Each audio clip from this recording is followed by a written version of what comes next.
and welcome to the Bar Down Hockey Show. My name is Josh Zaklis, and I'm here with Liesl and Hey Josh, how are you? Good, how are you? Pretty dandy on this Saturday morning. It's actually cool out in Arizona for once. It is, yeah, which is a little bit weird. Last night I was walking around a little bit, and I'm like, I'm not sweating right now, which is really weird because I'm used to it being like 110 all the time. I know. But it's not. It's not, and that's great. And the cooler weather does tell us that hockey is hopefully going to be here soon. We'll be here soon, but, just perception of time, I guess. Right. Anyway, hockey's up around the corner. Well, Ethan couldn't make it this week, so it's just me and Josh. And Josh screwed up last week, and he totally admits to it. So our whole podcast that we did totally got wasted away. So that's why we didn't have a podcast last week, so we apologize for that. But this week we're going to go ahead and talk about the Vegas Golden Knights like we told you 2 weeks ago. Yeah. So we're going to get started on that. We absolutely are going to get started on that. We're going to do like a little roster preview for the Vegas Golden Knights. We're going to take a look at their forwards. We're going to take a look at their defensemen. We're going to take a look at, just our roster. Everyone. Just everyone. And we're going to tell you who you should really be looking out for. And, let's start from the bottom up. Let's start from the goaltenders out. And clearly, the goaltender to watch for the Vegas Golden Knights is Marc-Andre Fleury, Liesl's one of her favorite players, I'd say. I would go with that. I'm pretty excited to see him on a new team. It is slightly disappointing, but I think the Vegas Golden Knights really, really went over in that whole scenario. He is, if not, or one of the best goalies in the whole league, and I think that's great for a team that is starting off brand new because you want to have that experience back there. He has been to 4 Stanley Cup Finals, has won 3 of them, and I think that's it's experience when it comes down to it. And I think goalies, that's very important. Even though he is 32, going into 33 this upcoming season, and a lot of people, that's old for a goalie. But personally, I would say that's when a goalie is in their prime time. So I think we'll see a lot of great things out of him. What do you think, Josh? Absolutely. I think you're going to see a lot out of Fleury. I think Fleury still has a lot left in the tank, and I think he has a lot to prove to himself, and I think he has a lot left to prove to the Penguins and the rest of the NHL.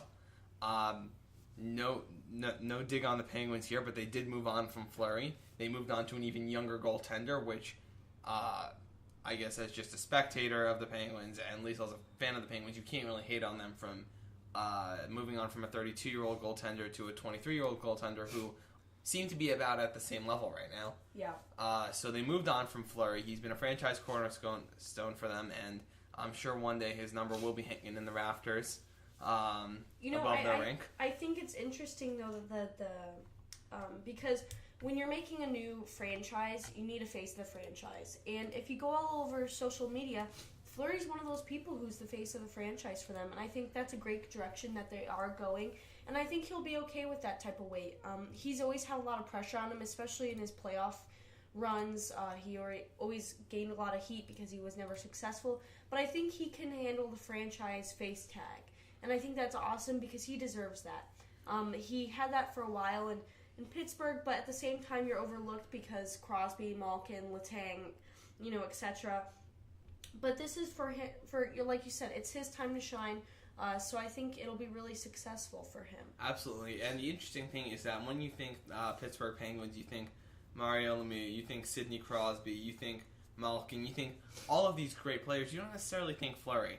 No knock on Fleury. These are Hall of Fame players now that are overshadowing him. With the Vegas Golden Knights, looking up and down the Vegas Golden Knights roster, as we will be doing throughout this show, Fleury is the name that sticks out. Fleury is undoubtedly their best player, and he's had the best career out of everybody on their roster. So it'll be interesting to see what kind of legacy, what kind of impact he has on the Vegas Golden Knights, to see if he can almost be like a Kevin Durant to the Minnesota Timberwolves, one of their first draft picks, and really establishing them as a team to a force to be reckoned with in the league.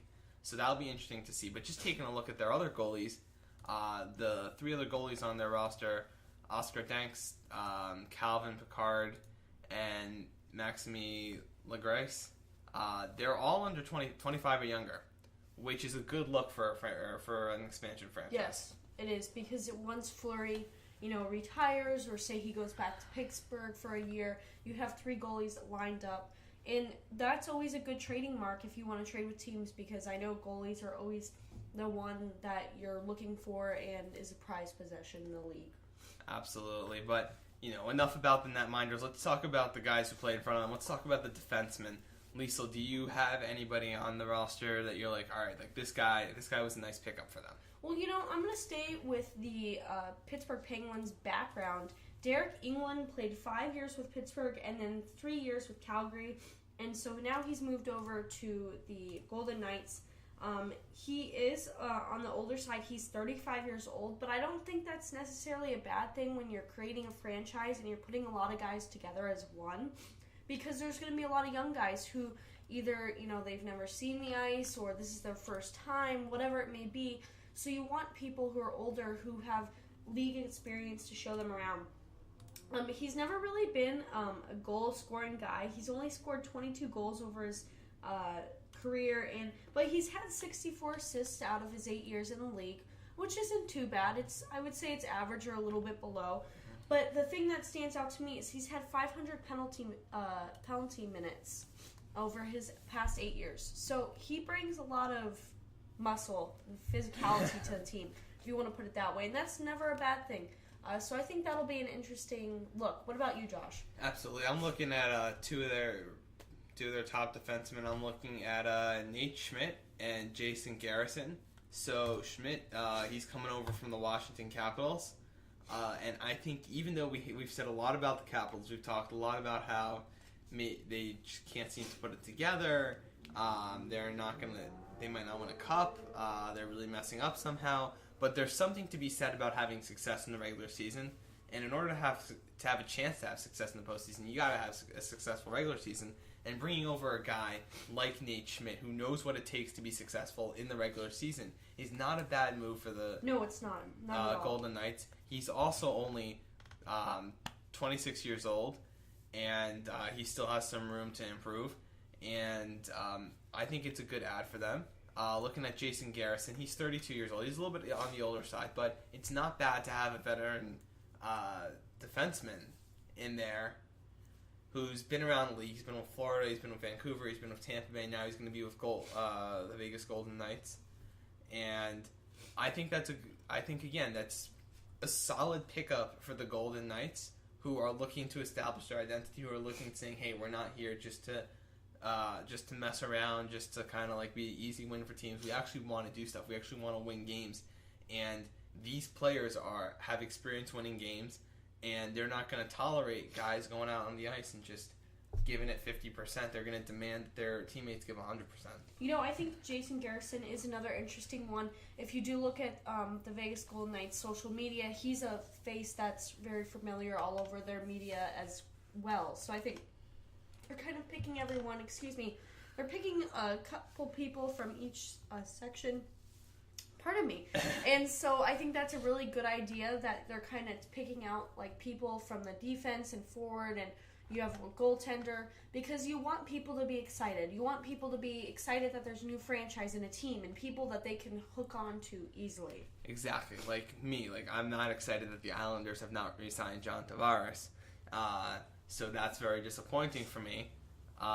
He's the background on my computer screen right now. It's him after scoring a preseason goal, which I think not only speaks to the fact that I like Tavares, but to the fact that that's speaks to the success that the Islanders have had over the past few years. That, like, the background on my computer screen is just, it's a nice picture, but it's of Tavares celebrating a preseason overtime winner. Preseason. Not regular season, preseason, Liesl. Well, hopefully the Knights are better than the Islanders this year. And I think they will be. Will be. Wow. But, moving on to the forwards, is there anybody that really stands out to you? Or, personally, I would go with, and sticking with my Pittsburgh Penguins, is James Neal, who just came off that Stanley Cup final loss with Nashville. He's been with Nashville for 3 years, but was with Pittsburgh for 4, and in between those 3 years in Dallas.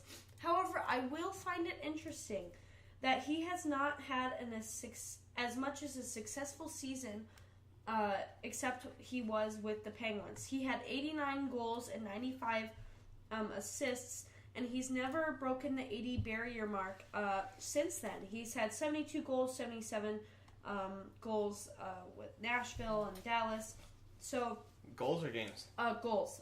And really, in reality, his assists dropped by almost 40 assists. Mm-hmm. And that's quite a bit. So hopefully he'll find players around him here in Vegas to make him more successful like he was when he was with the Penguins. There were some rumors, that were going around that there were some issues in the locker room in Nashville with James Neal. So that's kind of pushing that under the rug and letting him move along. So I'm curious to see if there will be issues that pop up in the locker room here in Vegas. Hopefully not, but that he's always been not such a great locker room player among his teammates, that's for sure. But I think that's a great catch, another person who's been successful in playoffs and who has been to Stanley Cup Finals. Absolutely, yeah. I know one of the players that I'm looking at is Brandon Leipsic. Leipsic is still listed as one of the top prospects for the Golden Knights. He hasn't made too much of an impact in the league yet. He's only played 6 games. But I think the expectations for him are high. He has been traded once, and now he's been picked up in an expansion draft. So I think it'll be really interesting to see what the Vegas Golden Knights can get out of Leipzig. Because he's listed as one of their top prospects. He has the opportunity to really make a name for himself, like Fleury does here. He has an opportunity to take ownership of this Vegas Golden Knights team, to be the first great player that the Vegas Golden Knights fans witness on the ice. And that's an opportunity that very few NHL players ever have a chance to do. Even some of the greatest players ever. Wayne Gretzky, he's the greatest of all time, but I wouldn't say he's the first great player that the Oilers had. Sidney Crosby, he's right up there, but he's not the first great player that the Pittsburgh Penguins ever had. I think that this is a huge opportunity for Leipzig, or for any of the prospects that the Golden Knights have, and they realize that they can make a name for themselves. They can attach themselves to this Vegas Golden Knights brand for the rest of their career, and for what seems like however long this Vegas Golden Knights franchise is going to last, which hopefully for them is a long time. Well, you talk about people who can make a difference and are coming here brand new. I would say another person would be Reed Duke, center. He was drafted in 2014 by Minnesota in the 6th round, but has never seen NHL time. He's 21, but he's done really successful in the minors. He's had 37 goals and 34 assists last season, and the prior season, 33 goals and 29 assists. And I think he can really bring some, I guess, freshman undertoning to the team. And I think that's great. And he's another one of those people you see on social media. They have his face everywhere, plastered everywhere. So I think he really has an opportunity to make a name for himself. Absolutely. I think it's really interesting to see the growth of an expansion team. We've seen a few, or I wouldn't say we've seen a few, but we've seen the Atlanta Thrashers fold in our lifetime. We might see. We've spoken a lot about how the Coyotes aren't doing well and what's going to happen to them. We've spoken about how the Carolina Hurricanes aren't doing well, what's going to happen to them. So I think it'll be interesting to see how this expansion team does. But we have seen a few expansion teams come and go. The Islanders were an expansion team. The Penguins were an expansion team from the original 6. So obviously there are tons of expansion teams that have worked out. There are some that haven't, like the Hartford Whalers, Thrashers, like I said. But I think it's a great opportunity for all of these players, not only to just play hockey and try to win a Stanley Cup, but to really establish themselves as all-time greats in this game. I agree. And, since we're talking about, Vegas pushing on and, getting all these new prospects, these new guys. Well, the NHL preseason has started, and it's weird because you are about mid-September right now, latter half of September, but at the same time, baseball's still going on, so stuff's overlapping, so people don't necessarily follow along with preseason. But the Vegas Golden Knights have already played 3, and out of their 3, they've won 2. The first game that they won was against Vancouver Canucks. They won 9-4, which is a pretty high-scoring game. I'd say anything. So. And then they also won against Colorado Avalanche 4-1, and then they ended up losing 5-2 to the Sharks Thursday night. And beating the Avalanche and Canucks isn't something that you're going to be like, oh my god, wow, I don't know how they pulled that off. That was such an incredible win. Honestly, if you're matching up those two teams, you might even say, yeah, the Vegas Golden Knights are predicted to win this game because the Avalanche just aren't good right now. The Canucks are sliding backwards. Even, I don't know if they've officially said they're rebuilding, but it looks like they're rebuilding. They're certainly not contending this year. Well, it's interesting, too, because they have 4 other preseason games. You have the Anaheim Ducks, the Los Angeles Kings, then they do the Avalanche, Colorado Avalanche one more time, and the San Jose Sharks. And really, out of the 7 games that they play for preseason, nobody's really that impressive that they're playing. I mean, maybe the Sharks, but then again, they're a lot older. Remember, we saw that in playoffs where Edmonton just ran them over because of speed. But I would even say the Kings are kind of eh. Yeah, the Kings are definitely especially last year. I mean, so it's not, they're not even, the NHL's not even really giving them a tough schedule. But going on to their regular season, their first 2 games are away, and they travel to Dallas first, and then they come here to Arizona. So, and I believe that's Arizona's first home game of the season, and so people are pretty excited about that. I think it'll be very interesting. I think, unfortunately for Coyotes fans and Vegas Golden Knights fans, it might be what starts a battle for last place almost. I would agree with because that. the Golden Knights, while the potential is certainly there to be good, I wouldn't say they're going to be good this season. I wouldn't call them a playoff contender this season for sure, especially considering the talent of some of the young teams in the West, like the Calgary Flames, like the Edmonton Oilers that you already mentioned, Liesl. I would... so they might be just on the outside looking into the playoffs, but I think more likely than not we're going to see the Vegas Golden Knights battling it out with the Arizona Coyotes for last place. But I think it will be interesting that the Coyotes fans get a chance to look at their Coyotes for the first time this year, and they get a chance to look at this new expansion team, which might even result as a win for the Coyotes. I agree. But, then the Knights go on and they play the Coyotes one more time, and they don't really play an above-average team until Sunday, October 15th against the Boston Bruins. That's true. So that's quite a bit of time before the start of the season, almost about a week or so.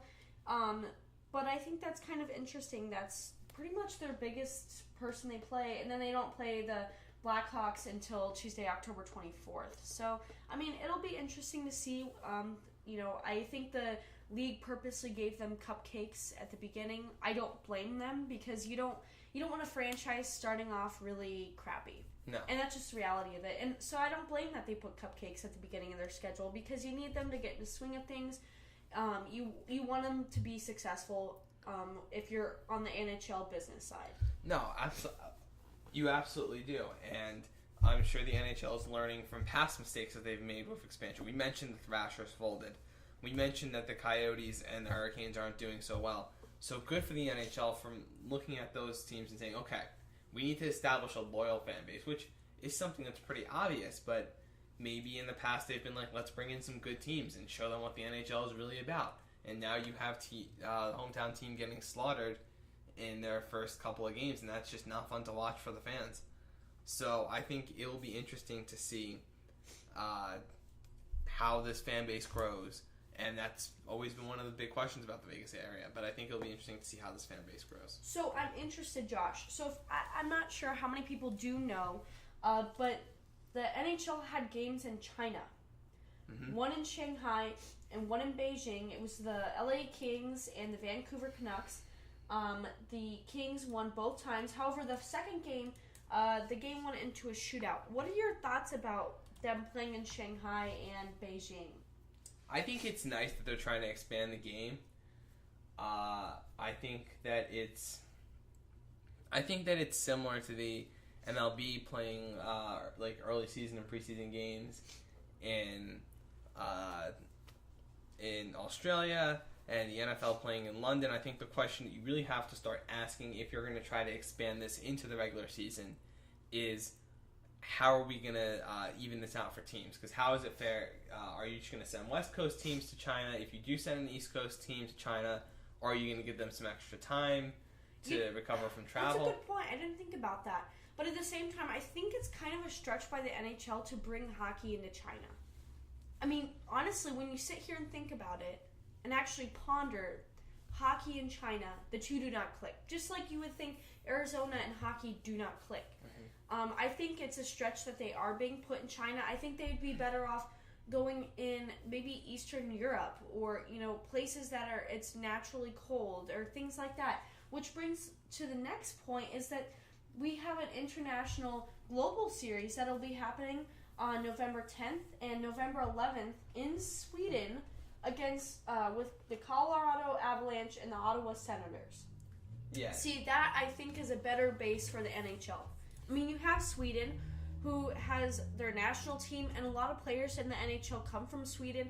So I think it's a smart idea to go over there. That's, to me, if you're looking for international play, a more logical sense to go to Sweden, or even go to places like Germany, or even smaller countries that produce players like Latvia and things like that. So I don't know. What do you think, Josh?